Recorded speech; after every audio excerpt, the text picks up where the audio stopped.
particularly because your life is on the line. No one else is fighting Derrida. It's just you.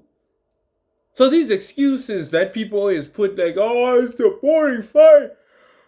Even I didn't fall asleep, and it was 4.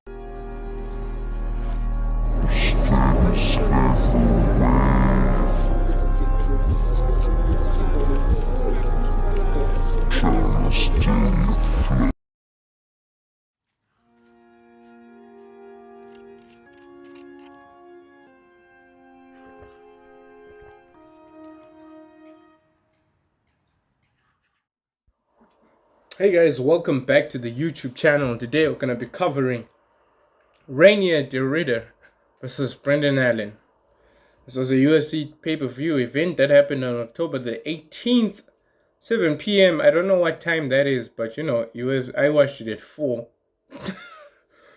which is sad, but it happened in Vancouver, Canada. Very, very interesting fight, and I think Brendan Allen just went in there with the mentality to be like, I just need to win this fight and change the rankings, shake up the rankings.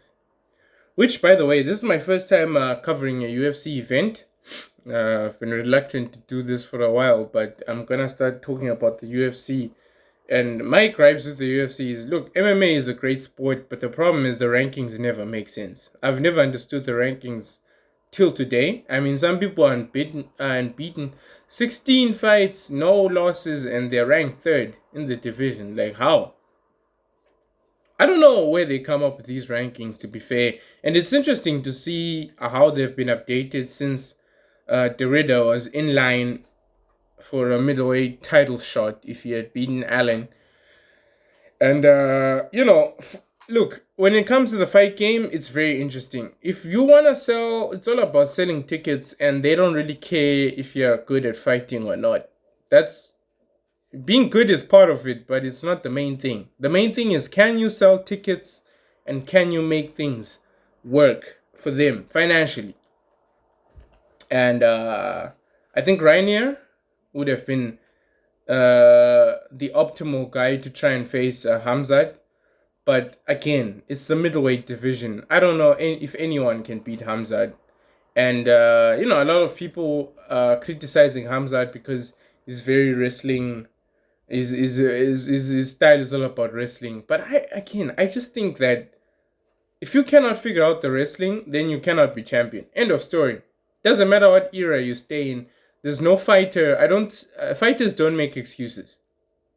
The business people will, because they want to justify screwing people out of opportunities and fighting the big guys, because they just want your style to be strike heavy, and that's what people want to see. Not really.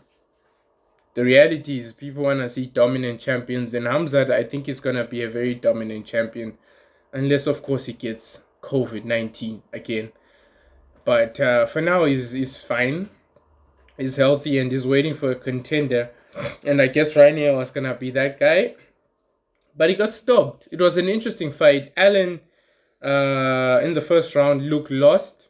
People were already on Twitter going crazy. Oh my God, what a dominant performance from Rainier. 10-9, 10-9. You know those tweets that come in like midway after the first round? 10-9, 10-9. Everyone was just hyping up Derrida.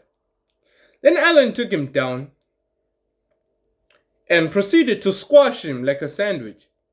He literally took him and put him on the frying pan, and he flattened him out in a way that I don't think is has been appreciated.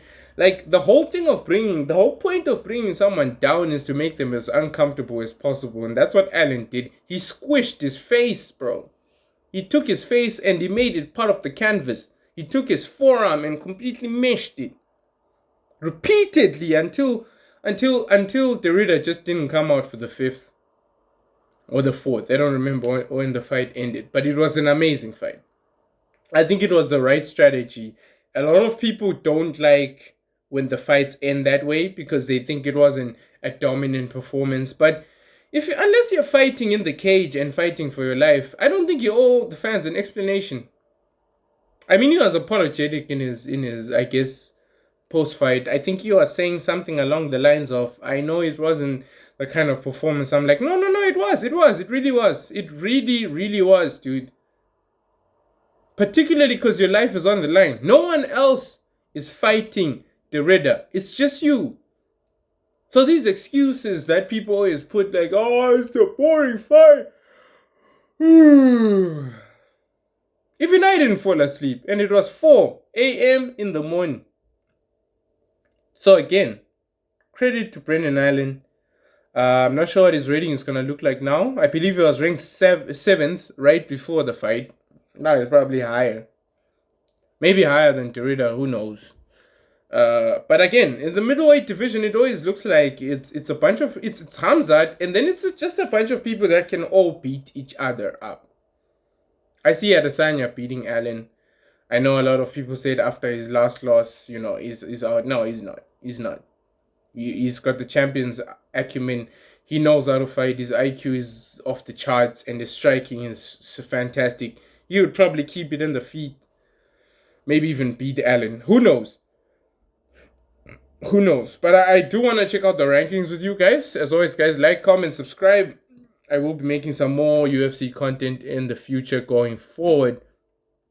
So, here's the article written in the official UFC website. And they talk about business kicked off. Kyle Nelson registering a unanimous decision win that initially appeared to be a first-round stoppage before Charles Jourdain wrapped up his second straight submission win, moving to bantamweight by tapping out Davy Grant. Now, Charles Jourdain, this is a guy that, the UFC, I would say the UFC commentators seem very hyped on. So I'm also interested to see what he's going to be doing next. Manon Fiorot rebounded from a title loss to Valentina Shevchenko by running through Jasmine. Some of these names, man. Jasudavidas? Vicious? Ending the hopes of a Canadian main card sweep. And again, this is just credit to Brazil, by the way. I watched the Brazil Fight Night, and it was almost a sweep for the Brazilian fighters. Pereira went on to completely KO Ankalaev to a point where I was watching the fight and going, this can't be the result. This has to be fake. I couldn't believe it. But then credit to Pereira with the broken toe. Absolutely ended Ankalaev. And now my question is, what do they do with Ankalaev? Are they going to give him another title shot, or are they going to blackball him till... Because that's what they did to Jan Blachowicz, and they shouldn't have done that to Jan. Jan should have had another title shot, or at least an opportunity to get that light heavyweight belt back. But they just haven't. They just haven't considered him. But he's fighting later on this month, I believe. I think he might be fighting at 321. Anyway, here we go.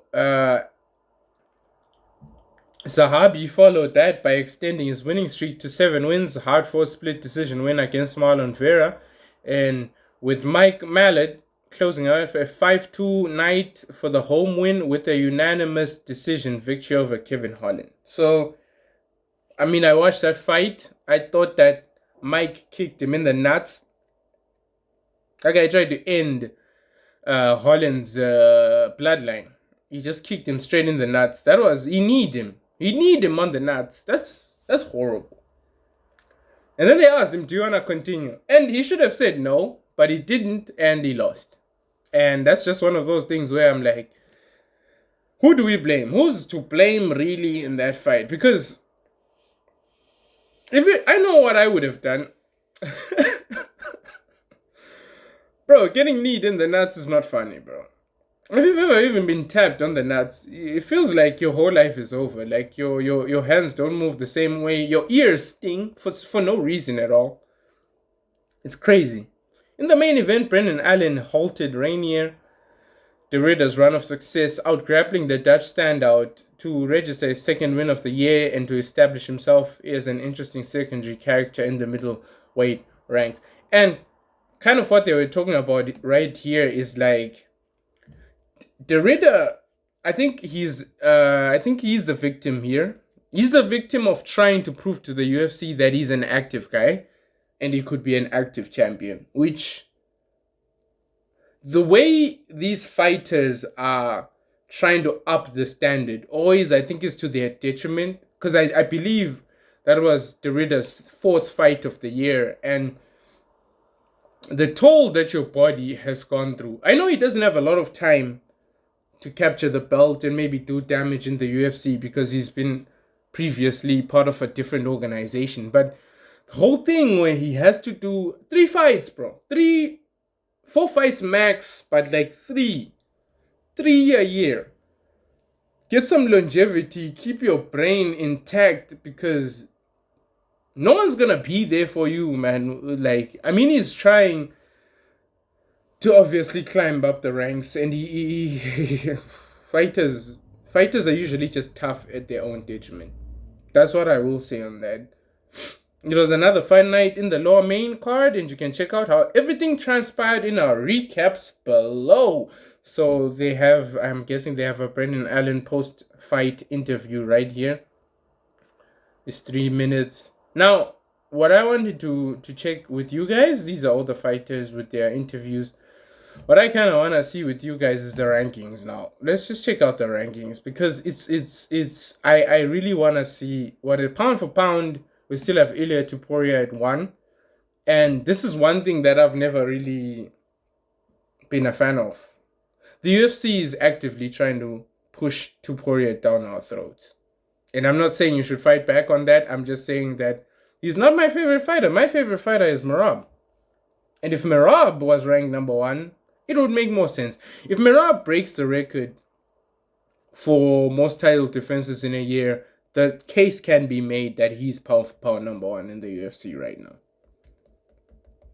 But then again, I don't see it, because, you know, the UFC, they have business interests. Let's just go down and check out the middleweight. So the middleweight rankings. Dricus Du Plessis, Chimaev is the champion. Du Plessis is ranked number 1, and Imamov is ranked number 2. I guess despite not losing, I don't understand that. We have Strickland at 3 and Hernandez at 4. So now Allen is ranked 5, and Adesanya is ranked 6, even though he lost his last fight. And then Rainier is now ranked 8. That makes no sense to me. It would make more sense if Allen was ranked 5 and Rainier was ranked 6. And Adesanya was ranked 7. Even though he can make the UFC more money, it doesn't make sense for you to rank him higher just because you wanted to do. It's still gonna look good regardless of how you put it. Adesanya could be ranked number 335 and people will still pay money to see him, simply because he's just that good. They've seen his record before. All his highlights still exist. It's not like his thing got wiped out overnight. People don't have deja vu. We know what Adesanya is capable of, and we don't need a ranking to convince us otherwise. Now, this is the middleweight structure right now, and with Allen ranked 5, it'll be interesting to see who they're going to give that title shot to, because Hamzat's going to have to defend the belt at some point. Du Plessis could get a rematch, but he doesn't want that smoke. He said he needs time to learn how to grapple, and by time he means 13 years. It's hard. It's really hard, because Hamzat's been wrestling his entire life. I don't know how he thinks he's gonna crack it, but if he does, all credit to him. I'll be interested to see that rematch, but I know it won't be the first. What can I say? Thing of business, like order of business. It won't be Dricus and Hamzat. It probably might be Hamzat. If they give Sean Strickland another title shot, I swear to God, I'm not watching that fight. No, I'm probably gonna watch the fight because I have nothing to do. But still, why would you give Sean Strickland another title shot that he has not earned? He's just, it's just an example of some people that are just there for for ticket sales. Without a social media presence, Sean wouldn't even be in the top 10. I'll go as far as to say that, but maybe I'm wrong. He's good. I'm pretty sure he would beat. I'm not sure if he would beat Brendan Allen. Maybe Sean Strickland, Brendan Allen. Next fight, winner gets a title shot. But again, if Sean wins, then he gets a title shot, and it's just like, really? It will be interesting to see though. But yes, it was a great card, and I'm interested to see what the next fight card will look like. I'm interested to see what the rankings are gonna look like. I believe the next fight card. Let's check out the next the events coming up. It's 321. It's Aspinall and Khan, and they're fighting in Abu Dhabi. I believe also on that card will be Garcia versus Onama. And then they're also gonna have Bonfim versus Brown, Della Magdalena versus that's 322. My bad. Okay, hold on. They should just have all the fights laid out. Okay, so Tom Aspinall versus Cyril Gane. So it's a shame that Tom didn't get the opportunity to actually win the belt off of someone. So right now, I guess, is his chance. And the strawweight title belt will also be on the line. Mackenzie Dern will take on Verna Jandiroba. And they really want Mackenzie Dern to win this one. So again, why isn't number one not fighting number two? That's what makes sense to me. But maybe I'm delusional. Am I delusional? Or is it a situation where matchmakers will maybe call two? They don't want any smoke with Jandiroba. Okay, they'll call three. They don't want any smoke with Jandiroba. They call four. Be like, I'm kind of sick. And then they go, all right, Mackenzie Dern, get in there. Bantamweight bout. Umar versus Bautista. Now that's one that I'm really interested in seeing. Is Umar Nurmagomedov deserving of his ranking right now? I know he lost to Merab. Everyone loses to Merab. And if he beats him, does he get a title shot immediately? And then it's two. It's Merab versus Umar 2. Very good fight looking. Volkov is also going to take on Almeida. Number 2, number 5 in another heavyweight bout. The big boys again. Light heavyweight Alexander Rakic will take on Asmad Murzikanov in another light heavyweight bout. So the prelims are looking they're looking uberized. I'm not saying these are not good fighters. I'm just saying, like, they seem to be a bunch of people that I don't know at all. UFC's always got some new guys, man. But yeah, to get a ranking is impossible. To keep a ranking is virtually impossible. To sell tickets, very hard. Being a fighter sucks, but I think when you do make it to the top, you deserve to be celebrated in every way, shape, or form. It's just the journey to get there is taxing. Anyway, yes, so congratulations to Brendan Allen.